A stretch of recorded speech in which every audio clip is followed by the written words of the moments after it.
So why do people choose video games? Are you interested in the single player stuff where you get to kind of live out that campaign and you get to be a part of the art and display and the storytelling? Or do you like the multiplayer stuff where you get to meet new people and kind of work together to make these goals happen? Or do you just like knowing the history and being a part of what goes on and kind of taking that into the future with what you want to do? In this video, we'll dive a little bit into all of that and a little bit more about why video games have been such a massive impact on our society, what it will be in our future, and how people use it in their daily lives. So if you clicked on this video, that probably means at some point in your life you have played video games or have been associated with video games at some point. For me, I always was in the competitive aspect of it. I loved being the best at whatever game I played whenever I was younger and through my childhood. As well as the university I went to, I was a part of the esports program there. Playing competitive stuff was always part of what I wanted to do. I wanted to be really good at whatever I played, even to the point that I would watch competitive games online and be able to kind of grow from that and get a better understanding of it. For you, if you're watching, you may not even be interested in games yet, and you're looking at this to kind of get a grasp of it. For me, I'm hoping to give you an idea for what it's like to be a part of it if you've never played video games before, and kind of how you can mold yourself into that and also incorporate it into your daily life. Throughout this video, we'll look at different styles of video games, way you can view it, whether it's about your personal life or just things that you want to learn, and also talk a little bit about how video games can impact what you do on a daily basis and how it can help you in different aspects of your life.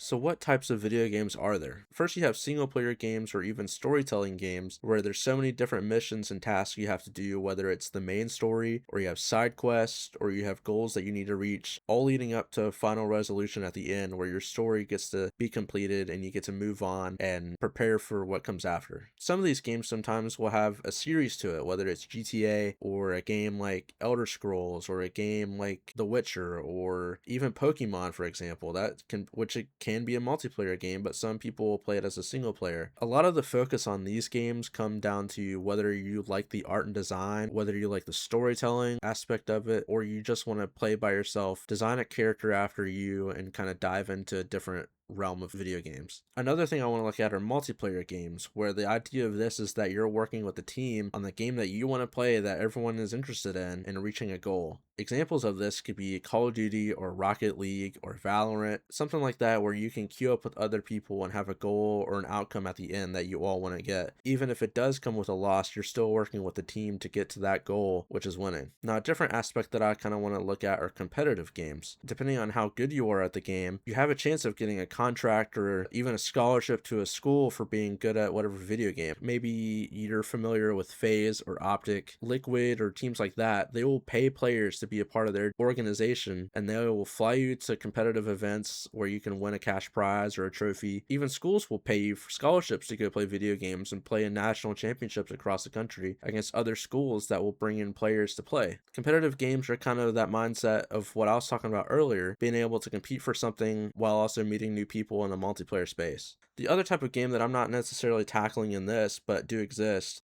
you have distraction games, whether it's a mobile game on your phone, whether you're at work, in an airport, you have downtime, you're able to hop on your phone and play for a minute. Games like this, even in the older community, whether it's our parents or grandparents, it's easier for them to dive into stuff like that as well. At the end of the day, there are so many different ways to play video games. It just comes down to what you want to do and what you want to tackle going on forward. For me, the world of multiplayer games is what I thrive in. I want to be really good at the game, obviously, but I know other people are willing to make those sacrifices and to get better at the game and work together to get to that goal. And if they're able to do it, you're able to do it. It's not easy, but it takes time getting into it. An interesting idea when it does come to that social connection to video games and the space that it brings, there's been a huge push in streaming video games, whether it's on Twitch or it's on YouTube or Kick or Facebook, whatever you can log into with the internet, there is a source for video games to be shared with you. There are tons of people out there that will get online and look for streams or videos to watch, whether it's during a lunch break or if they're bored and they want to watch what they're doing or be a part of the community or they want to know what's going on. Honestly, to me, it's great that stuff like this is growing. There is someone recently I've been following on Twitch that is enjoyable to watch and be a part of their community. Even if it's not necessarily a giant community, it's still an audience that wants to be there and to be a part of that social connection that we get to watch and witness as viewers every single day. I want to show you a clip real quick about that streamer I'm talking about and just see how he interacts with his chat and kind of shows interest in the viewers that are there watching him, knowing that it's a comfortable place to be and that he wants to be able to speak with his viewers. We got a fountain going. Look at this. Look at this fountain. We had 15 people on the server yesterday. We had 15. I have no idea how. It was crazy. If you're watching this and you just saw that and you're like, well, what is streaming and why is it so important? So the idea of live streaming to an audience and kind of growing that community and that comfort of knowing that people want to watch what you're doing, as well as giving back to them and giving them content enjoyable to watch. A big credit to that, honestly, is the quarantine era during COVID back in 2020. If you remember, during that time, not a lot of people could go outside. That was a big deal for a lot of people, whether it was during school or work. If you notice, during that time, streaming grew massive during that, and it's ever growing still because of it. A lot of people would be stuck inside and go, well, I can't go outside. I don't want to watch TV. Let's see if people are playing video games. The height of this was the Fortnite era. However, so many different games were taking off. People wanted to watch these massive creators at the top of their game while they were stuck inside. If you weren't playing video games during this time, you were watching people play video games. I hate to say that quarantine brought something good to people's lives. So many people got comfortable with watching streamers as well as learning how to play video games and even diving into making content of their own. But even nowadays, you can see how it's still making an impact on everybody's lives when it comes to making content. A different aspect of the social connection that I want to dive into before we move on is Discord. If you don't know what Discord is, it's kind of like a video game version of Skype, or you could say it's a video game version of Zoom or Teams. It's a place where people can hop into a voice channel or a text channel and talk to each other or message each other, as well as watch people play video games. You can stream to your Discord channel and people can watch. My buddy was playing Marvel Rivals and I wanted to watch while I was eating, so he popped up a stream and I was able to watch just from right there in the same call with them. Now, I know there are so many different ways to dive into that multiplayer social connection aspect of video games. It really depends on your interest with the video game itself. You want to watch someone play the video game you're interested in, or maybe you are wanting to learn more about said video game that you want to play, or you don't know much about video games at all and you know that these people do it every day and kind of have that grasp on it, but you can learn and slowly get your way into that game and feel more comfortable with it while knowing that there's a community and audience that want to be a part of that growth and share that interest with you. So the next section that I kind of want to look into, a little change of pace, looking at storytelling and those single player games that I mentioned earlier. What is so special about single player games? Maybe you're interested in the art and design that you saw in the video game trailer, or it's a story that you're familiar with and they've come out with multiple games over the years and you want to keep playing that. The way I look at these games, sure, you can get lost into it, but you can also learn so much from it. Whether it opens a door for creativity in your life, or you gain ideas that you can use in a daily instance, whether it's, say you're a photographer like I am, for example. You see scenes in a video game and you're like, wow, that would be a really cool picture. Now you're interested in a nature photography. These types of games can open those types of doors where you get interest in the real life compared to the virtual reality side of it. Another way people will look at video games is to kind of distract themselves from certain aspects of things that may be going on in their personal life that they don't want to always have their focus on, whether it's personal matters that you don't feel comfortable talking to people about, or you just need a distraction from maybe a stressful week of work. Or maybe there's something going on that you're not ready to advance on or attack just yet in your personal life, but you can express yourself in this story solo game and be able to do stuff at your own time and be able to kind of relax your mind and settle down before taking on that next step in that chapter of your life that you're maybe waiting to push forward on. Sometimes whenever you look at a video game as a distraction from your real life, you can feel lonely, but you're never alone whenever you're playing those games. There's always a part of that game that's going to make you feel connected to the real world, whether it is that art or design of the game, or maybe there are portions of that game that make you feel connected to things in real life, or maybe it's easier for you to tackle whenever you get to that part of your life that you're not ready for yet. Something to kind of take away from that is it's very easy to get lost in storytelling games. They're immersive games that make you feel like you are actually in the game and you feel a part of it. And if you get addicted to that, maybe you start getting so attached to it that you start pushing away from those things in life that you do need to take care of. That's never a good thing. You don't want to get addicted to something where you're blocking people out, you're blocking out important things from your life, you're getting even farther behind, pushing it to the point where all you have are video games. You don't want to get to that point. You have to know the right time to be able to step away from the game and attack those things in the real world.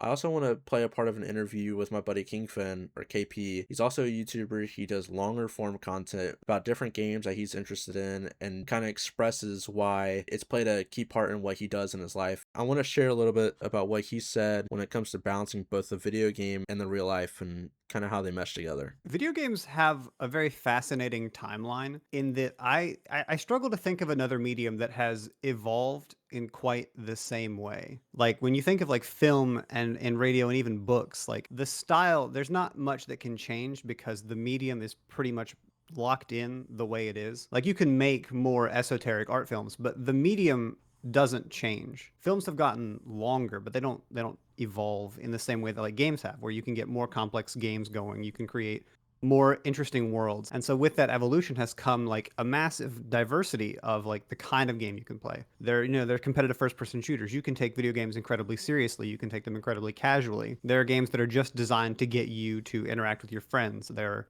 plethora of like single player open world fantasy games where you get that level of like escapism. And I think the versatility in this medium is deeply fascinating because you can use it to tell a very compelling story, or you can just have it be a relaxation tool or a competitive environment in the same way that we would treat like a sport. I mean, it's literally called esports. So where should you go from here when it comes to video games? If you got to this point of the video, surely you're interested in what video games are and how you can kind of take that leap forward. For me, I would say get on YouTube or get on Twitch or any type of streaming platform. You can watch people play that game that you want to play, take notes, and you can dive into what it takes to play that game. Whether it's a competitive game where you have to play it with people, or if it's a single player storytelling game or you have to get through lessons by yourself, there's content out there that you can watch and dive into to kind of help you learn about it and maybe even push you in the right direction. There's a part of an interview that I did with Kingphen talking about the content side of it, getting to a point where you want to take it to the next level with video games and kind of bring it to an audience and show people what you're capable of doing. And I want to go ahead and play for you all what he said about that. I always like to look at the project as like a genuine discussion. Like I like getting comments where people, have their own ideas or like their own opinions about the matter. And I like conversing with them in the comments. Like it's a real discussion. That's kind of the whole point, is that I'm analyzing it from my own framework.